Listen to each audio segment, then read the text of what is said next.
fell to the ground demanding that his men shoot him. But they wouldn't. That story. And he had a terrible death in the middle of the road down here. He'd been hit by a sniper and it had ignited the phosphorus, and once that goes, you've got no chance. So he died very, very tragically just there. Sergeant Roberts, Harry Robertson. And he's also got his comrade, a Corporal Jimmy Whittaker. And they cross to this side of the road because they want to just come up here and see what might be up here. You can follow me sort of up here now.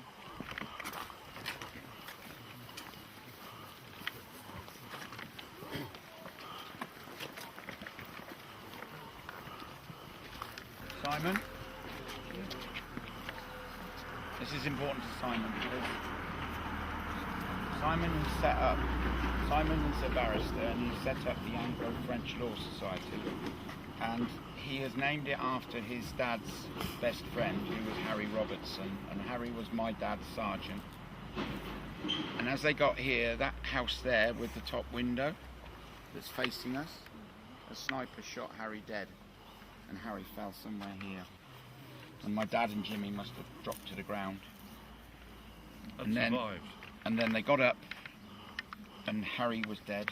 And so Dad has lost his sergeant, and you've now got two corporals. And so they ran across the road to hide themselves from that sniper window. So we're going to move on up.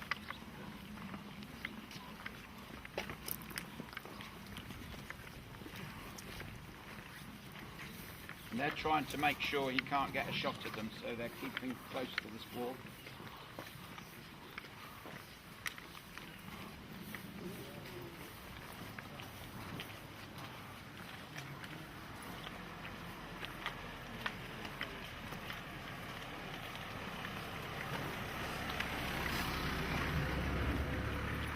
And at this point, they put a few bullets in that window, because the very next moment, and bearing in mind Y Troop are still coming round the back here, and they put a few bullets, and the next minute a German runs across the road and it's the sniper. And so Dad and Jimmy start chasing him because they're pretty angry that Harry, their sergeant's been killed. What we didn't know is, down there is the main chateau of Rome, and that's the German headquarters. SS.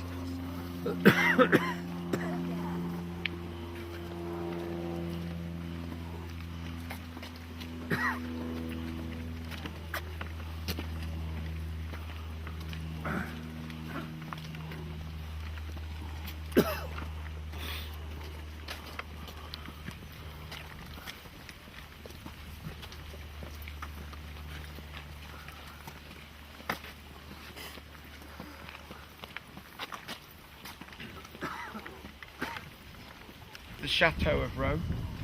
It's the SS headquarters. This SS sniper that's just taken out Harry Robertson says, I'm going to get back to the headquarters, yeah? And Dad and Jimmy are chasing him down here, pretty angry. And Dad told me Jimmy was quite fit and a much faster runner than me. So Jimmy came running down here.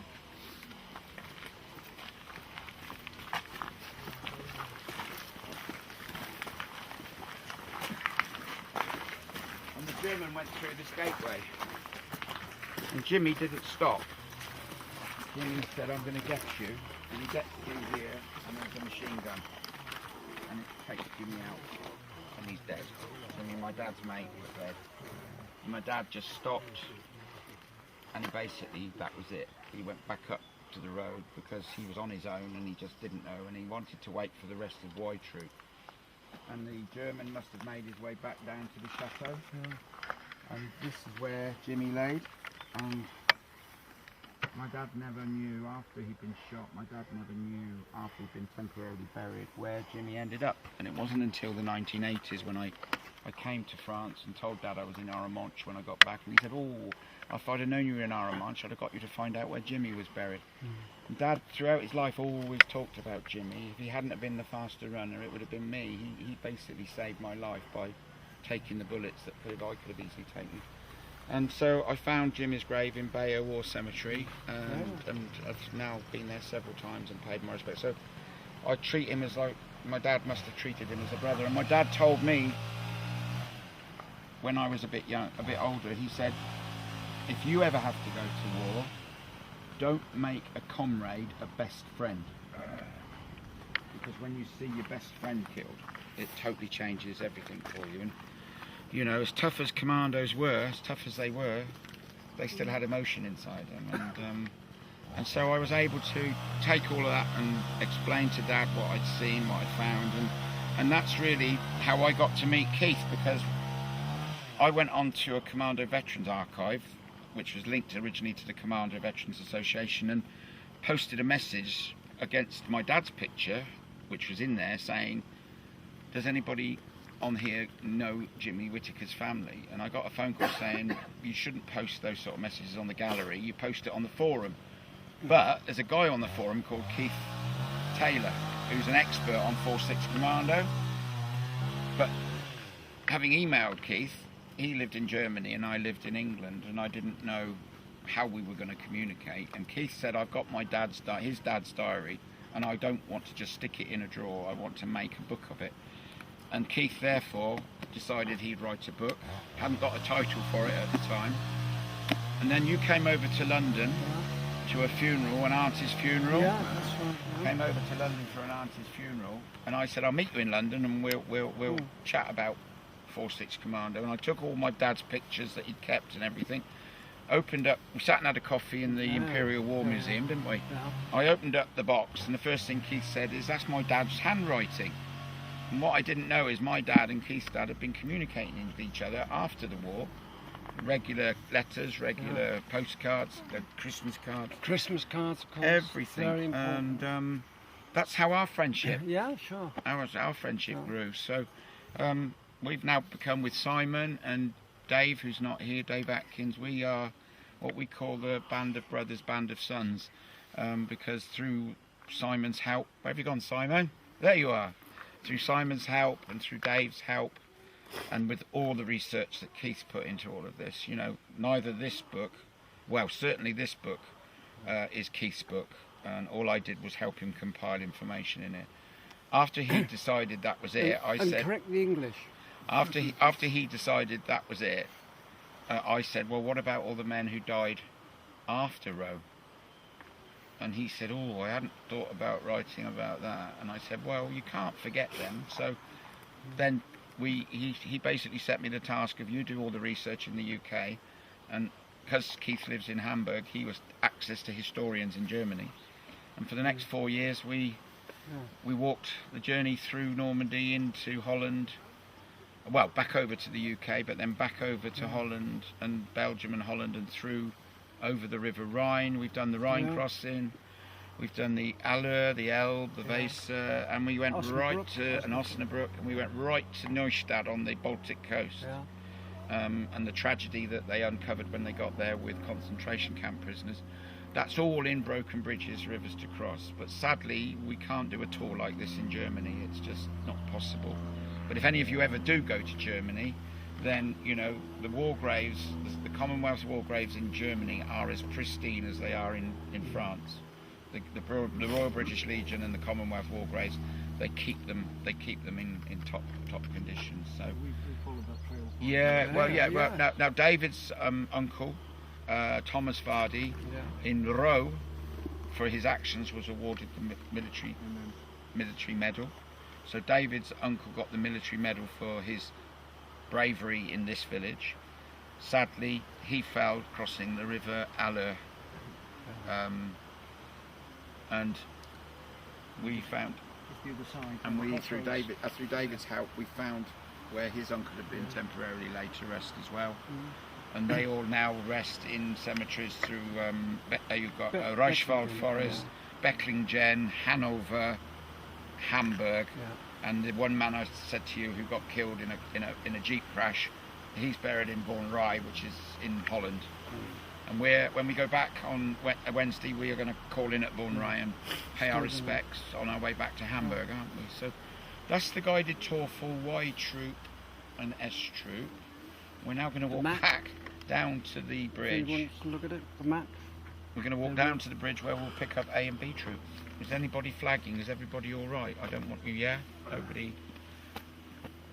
Where's my phone gone? I can't check what the time is. What is the time? How are we doing on time?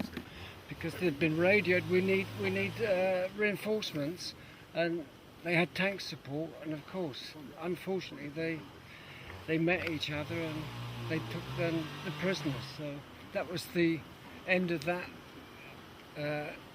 Lieutenant Young's patrol that he was given. So he had no tank support, and they just had to give themselves up. And not long afterwards, they were put against a wall near Villeneuve and about to be executed.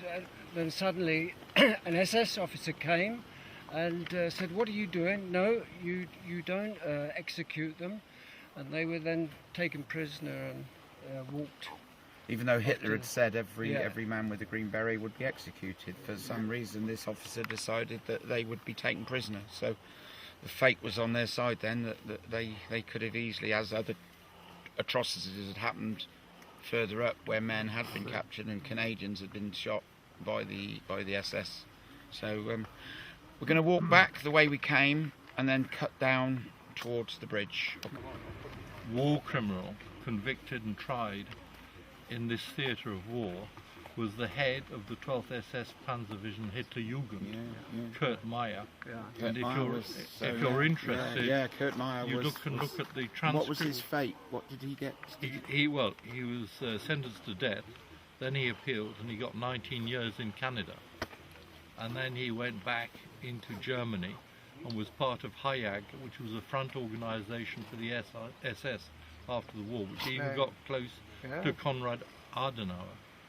But the interesting thing really is that the people who 4/6 were attacking here to liberate Row were headed by the most notorious, or the most notorious SS Hitler supporter since 1930, who in fact was tried for war crimes of shooting British and Canadian prisoners of war at l'Abbaye, I think was the action. But you can research Kurt Meyer. There's the transcript of the trial, both trials, on the UN transcript service. There we go. And you've got to bear in mind that our dads probably didn't know they were fighting the SS. To them, they were just fighting the enemy. They were fighting the enemy. They didn't know at that time they were fighting the SS, but they did know these boys are best. When they landed and they met the Wehrmacht up on the coast, the Wehrmacht were already, they'd had enough. We don't want to fight anymore. And then to come in here 5 days later and suddenly have this lot fighting against you, they must have thought this lot are a lot better than the ones we met on the coast. And clearly, you know, they were Waffen SS, 18-year-old, virtually all 18-year-olds. Fanatical. They got the Hitler. But they discovered quite quickly when they saw the first bodies, because they had the insignia on their collar. They had the SS on their collar, so they knew straight away who they were dealing with. And I mean, they put up a tough fight. The one has they were walkovers. They were. No. They were. The currencies. Bonne promenade à tout le monde. This one here? What the pictures. No, this was the original. The pictures? Can we just introduce? I feel we must introduce this lady. Yes. Simon, can you?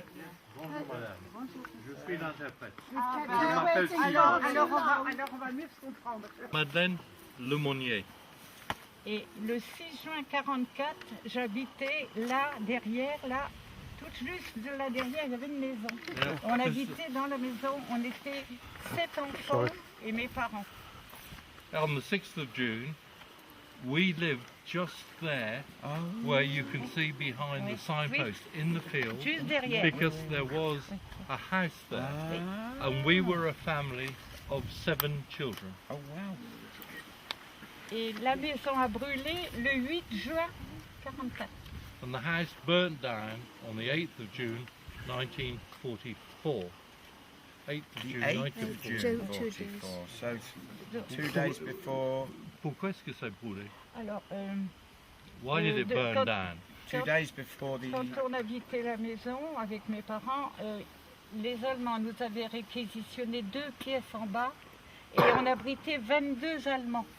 She said that it was requisitioned by the Germans and they lived in 2 rooms, but they had in the other rooms of their house 22 Germans who'd requisitioned the house.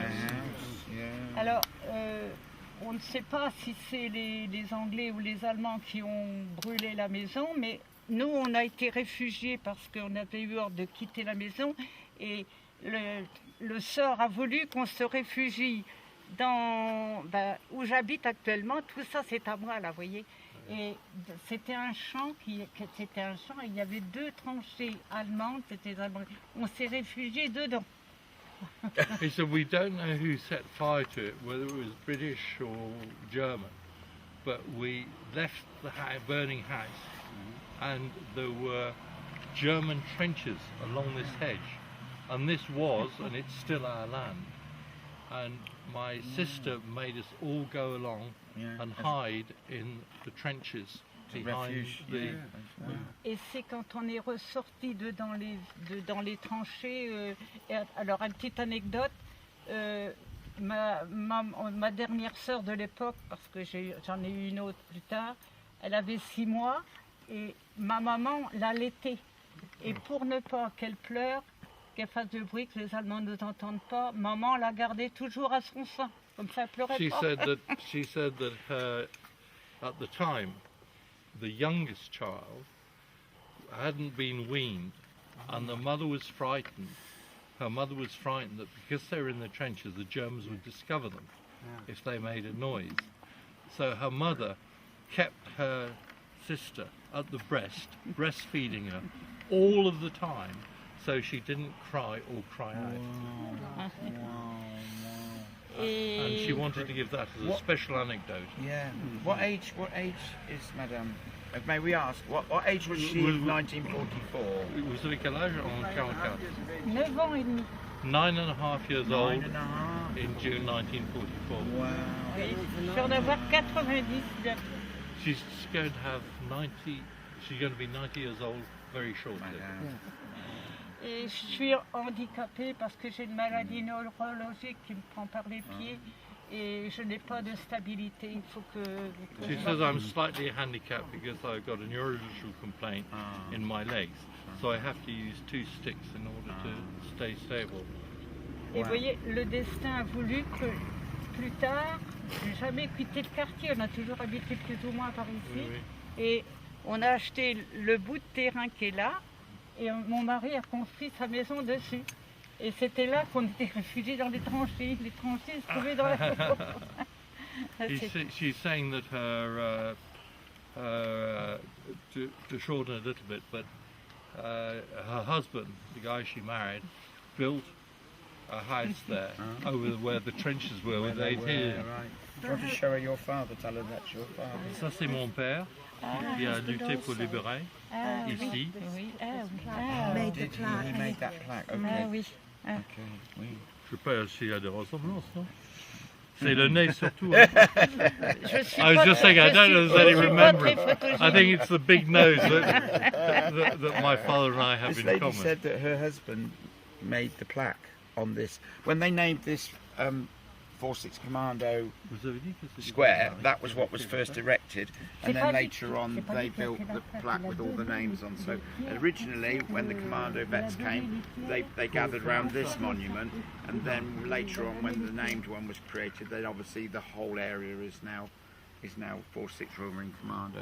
This is known as the place of 4-6 Commando Royal Marine. That's what this is all The about. 11th of June, 11th of 1944. June It's a is huge the day. name. A huge The whole name. thing. Oh yes, it's the whole The thing. whole So thing. if you were to write a letter here, you would write it to the place, the 4-6 Commando Royal Marine, 11th of June 1944, and the postman would then know where he's got to deliver the letter. Okay. Is that your And address? the lady said that her Your- husband gave the stone What's your to build the address? first memorial. 4-6 Commander Royal Marine. Anyway. Alors, vous avez des souvenirs So en juin? Ah oui, ben après, vous savez, On a été réfugiés dans plus bas, un peu sur la gauche, là dans une petite ferme. On était dans l'écurie avec 22 personnes et 3 chevaux. Il a passé une nuit comme ça, à dormir comme ça dans la paille. Alors, en juin. En juin, oui, après avoir été... So what they did during the battle here, they were in a farm down here with 22 other people in the stables, and they were sheltering down here at the farm. Sorry. The Hewitt family? Hewitt family? Sa famille, c'est Hewitt. There was a French family, Hewitt, H-U-E-T, that lived down here. Ah, une famille qui s'appelait Huet. Non, Huet. Hewitt? Oui, ça vous dit quelque chose? H-U-E-T. Oui. Dans le quartier, non? Oui, oui. Est-ce que ça vous dit quelque Pas chose? par là, non, par là, non. She didn't know them, she didn't Il know y avait them. des, oui, H-U-E-T, yeah. du côté de l'église, Monsieur Joseph Huet, il y avait, oui.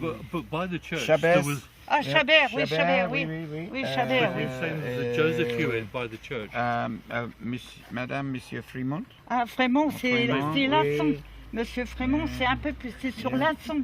Yeah. Il a He's été, saying that's the road to You're- Lasson. yeah, oui, you- il a été, il a yes, été, yes, oui. il a été fusillé au Mont-Valérien, Monsieur Frémont. Madame Il a été fusillé au Lescudron. Mont-Valérien, Monsieur Frémont. He was shot by the Germans at Montvalérien. That man. That was the man they took away Yeah. because he'd helped an RAF pilot Yeah. escape, hadn't he? Yeah. Suzanne Lescudron. Ah, Suzanne Your Lescaudron, une school- institutrice, your elle a été school mon teacher. elle a été Yeah, mon your school institutrice. teacher, Oui. yeah. So, yes. Yeah, Oui. yes. Oui, oui. She's primary school teacher. Yeah. Oui, mademoiselle Escaudron, oui. Ah oui. Le Mencier. Le Ménissier. C'était Oui. le fils de Monsieur le Ménissier Yeah. qui a travaillé avec mon mari. He's the son of the man who worked with her Well, husband. can you just say to this lady that all of those residents entered information to make this Alors, book? tout le nom de ces personnes qui étaient résidents ici, il apparaît dans ce livre. Alors, ce livre s'appelle Waste High Conquer. Alors, le champ de blé au Côte du Blanc. Ah oui, oui. Oui. Et ce livre qui a été fait par lui est l'histoire du 46e commandement jusqu'à et y compris la bataille de Rho ici. C'est pourquoi il y a tous ces renseignements. Ah, ok. Et on avait fait des contributions sur nos pères, etc. Mais il y a l'histoire. Were any of these in your house? Otto Funk? Est-ce qu'il y avait Otto ces Allemands Funk. chez vous ou non? Je ne peux pas dire que... No, you didn't know their names. 9.5 years old. Right. Can you apologise? You apologise, but we have to. Yes. We have to continue. our Alors, walking merci tour. énormément, Oh, madame. je suis Merci, contente. Il faut qu'on s'en We aille. will be here tomorrow. Mais Yes, you on will serait là Yeah. Tell her Demain. we'll be here pour tomorrow. la Sonia. Eh cérémonie. ben, j'y serai aussi. Moi, She said, I'll be here tomorrow. Good too." girl. She knows, she told us. J'ai 60 mètres à faire. alors. She Merci, said, madame. I've only got to walk 60 meters. Oh, ben, je vous en prie. Allez, on va vous applaudir quand même, madame. Je m'attendais pas à ça. Everybody, we better Excusez de move ma rest will toilette. be, Excusez de ma toilette, merci. Yeah. A skirmish battle further up the way. before. Yeah. And they, in the propaganda, they were saying that it was... Everything's don't worry, we're we're pushing gonna them back stop to the these sea, people. which wasn't the case. A mobile gun on a trailer. Yeah. But it didn't do any damage, did it? It didn't do No, any- it was damaged. Then a Sherman came up and knocked it over with knocked the it barrel. over so it couldn't move, couldn't use it anymore. So that was strategically positioned here. So we're going to walk down to the bridge. They're going to make you walk up the hill. A caught and shot, executed.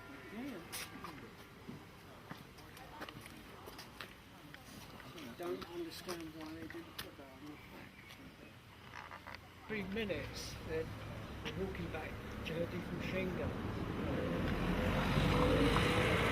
Yeah, it's probably revenge for what happened there. At La Veille, where they killed the prisoners. Yeah. So those that will be here tomorrow, this is where we will do the street naming. which is, I'm not sure where it is. Do you know where it is? No, that's what I was going to ask you. Somewhere. I know it's somewhere up Yeah, there. somewhere from the town hall we will walk to the street where they will have an unveiling. So do we collect in the car park? Yes. Yeah, or at the town hall? Collect at the car park opposite the town hall. Yeah. Yeah. That's that big Yeah. modern. Yes, modern big modern building recreation opposite the sort of town, centre opposite the Marie, yeah. Yeah.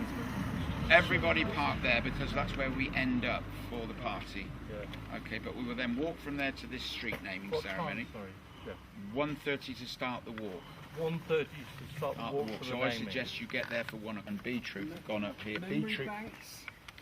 right? Very nice. Memory bank's open. So B Troop, the group of B Troop have now started coming up here, and they've gone round to the left, and they've gone round to the right. And then they got into the church centre. Yes.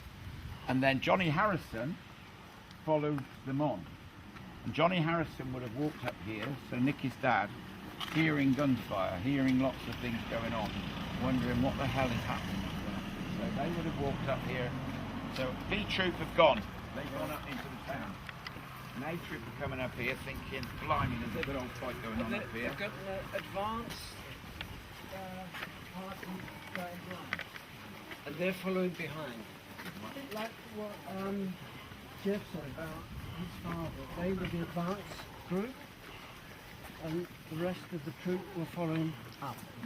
So you got to imagine John. So as John got up here, the first thing John said to me was, I know B Troop had gone up here, Yeah. and I would have thought that window in front would have been a perfect place for a sniper. But he said there was nothing. There was nobody in that window, and he said I would have really thought that there would have been a sniper in that window. When John gets to about where this car is parked,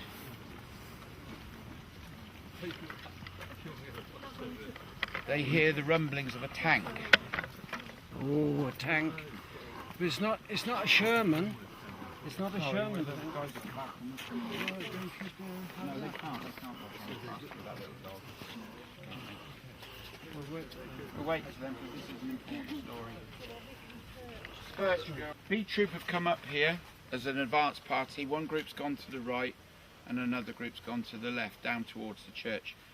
A Troop, John Harrison, our beloved veteran who was our figurehead for many years, says that I was coming up here with my mates and we heard this rumbling noise and we got to about here and this Panzer tank turret started coming out. And the first thing they thought was, if he swings the turret down here, we're a goner, because this is all they had, protection, just walls. So they retreated back down to the river bridge, and that's where they then were told to stay. So that was John's experience of Roe. But all his fellow comrades in B Troop, who had gone in front of him, met some nasty opposition when they got up here. The tank had gone down to do some damage in the church square, and the men who had gone to the right had gone out looking for... Yeah, it's an advance party from A Troop that went to the right. That's right, it's an Led by advance. the, Yeah, Lieutenant Jerram. yeah, and Lieutenant Jerram, as mind the- you back, mind you back.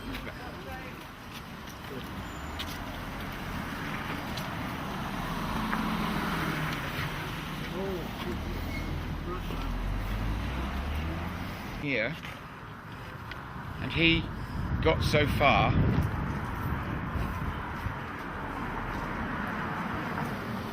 and realised there was a risk that he might get hit by a firefly. Shermans.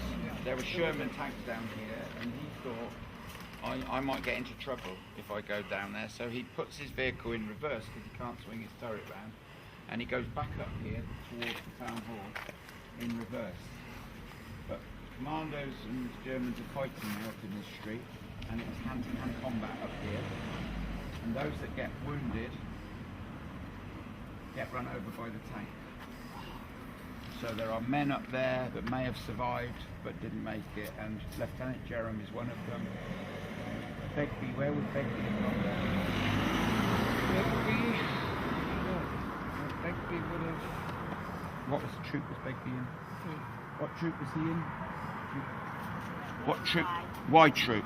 Yeah, no, he was down there. He wasn't. So where did wasn't he here. pick up? Well, sorry, that's what I thought. He was up here. No, Begbie. He was in Y troop. Okay, all right then. He's plotted out on the map. Yeah, I know, but Liz wanted to go to the spot where he fell, and I think we know where he fell, don't we? I thought Begbie was in the first field. Yeah, Sure, that's Does it say that in the first field? where the poppy was. No, that wasn't Begbie. That was Rowe. That was George Rowe who fell where the poppies were, but I don't know whether Begbie was part of. No, because Y Troop were in the field, weren't they? Did he get shot in the? Here we go, William Begbie. No, he was killed in Le Hamel. No, it would have been if he was right. Yeah. So he was killed somewhere in La Hamel. Where is Y?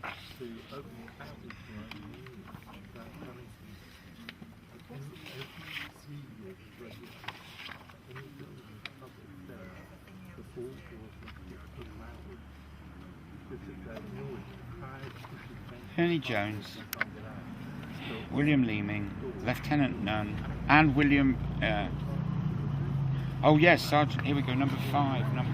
Oh bugger, right. Street, and another group of them fell when we get down to the end here. And Roy Harris. Roy Harris was part of that. They arrived first here. Yes. They'd seen what a fiasco was. I think Stefan knows it. He's done it so many times. Yeah, he knows it. Okay. Yeah. So the ones from B Troop that had crossed here and met up with their tank support came into the square from this direction. They'd seen what an sort of terrible sort of fire was being given to them as they arrived here, and took cover either behind that wall, or there was kind of trenches already dug, presumably by the Germans. Anyway, when the second part of B Troop came in here, they saw what was happening, and this probably describes better this picture what the state was. There was these 2 Sherman tanks wrecks there, and in here, interesting, this was a sniper. That building there, where that window is, there was a sniper here shooting the tank crew as they were getting out, and they were trying to take cover also with the commandos there. As the second group came in, they were fortunate because they had a Firefly tank. And this Firefly tank could penetrate the armour of a Panzer. The Shermans really weren't. Their cannons weren't really strong enough to penetrate the armour. And one of the tanks was hiding there, just where that ivy is, so hidden with camouflage, and was just knocking them all off. And as the Firefly came in, he spotted that and managed to get a couple of hits. It didn't destroy the tank, but it frightened him enough to retreat back to his Well, he tried to get back to Villeneuve again. He tried to go back. That's where the main kind of area was for their tanks. They were always coming in a circle and going back to where the town hall is. Firstly there, and as the second group came in, they were on the defence. And you remember me saying about the 25 members that were forming a patrol to go right round the outside to come down the back. Well, this is Roy. This is your granddad. Yeah. So where's the Harris family?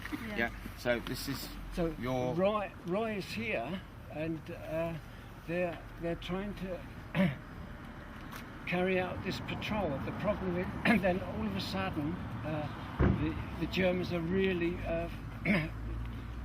sort of put them under pressure, and suddenly the order comes a counterattack from.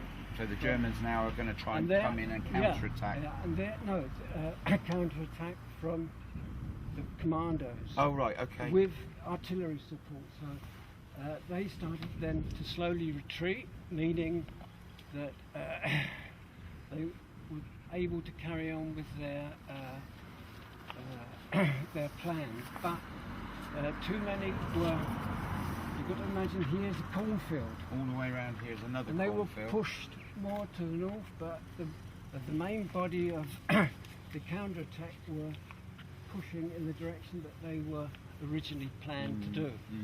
But then this patrol that was planned to go around the back suddenly reformed or went into the into the cornfield, collecting others that had obviously made that the escape from the offence. Well, when they came in, anyway, they made their way there, but at the same time the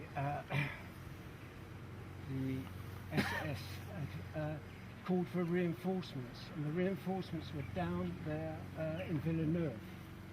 So it's a terrible coincidence, but the patrol going in that direction unfortunately met with the reinforcements with Fritz Gunther coming up from Villeneuve, and they had tank support, which, as you know, the patrol didn't have that tank support. It's been taken away. These were the ones then that were taken prisoners. They were then lined up against a wall down in that direction, so very close to the main road there. And they was expected to be sort of executed, but by luck some German officer came up on a motorbike and ordered that not to be carried out and them to be taken away prisoners. So that was where your granddad, stories in his war journey ended, because he then spent the rest of the war as a prisoner of war. So he experienced a lot that was going on here, but from this direction, not from where it was. So where you've been was where all his comrades were action, but your granddad had come up through here. And what the Panzer tank that was there originally had, as you all know, had taken out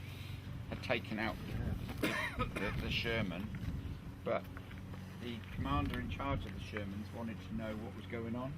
So he got in a scout car and he came up this road across here, and as he turned the corner, the Panzer tank said, I'm going to take you out. And that was the scout car. Look across, and Keith very cleverly got a now and then. So that, if you look at that letterbox, that's still there, and that's that section of wall just there that he just punched the scout car straight through the wall. They all perished. They all died inside it. It just burnt in flames. Yeah.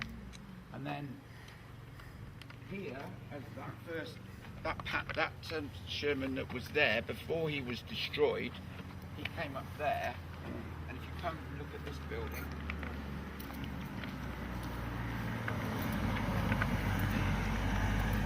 you can imagine there's a lean-to building here, and it was the butcher's shop.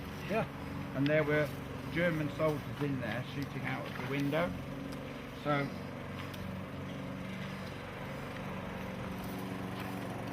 the Sherman took the butcher's shop out.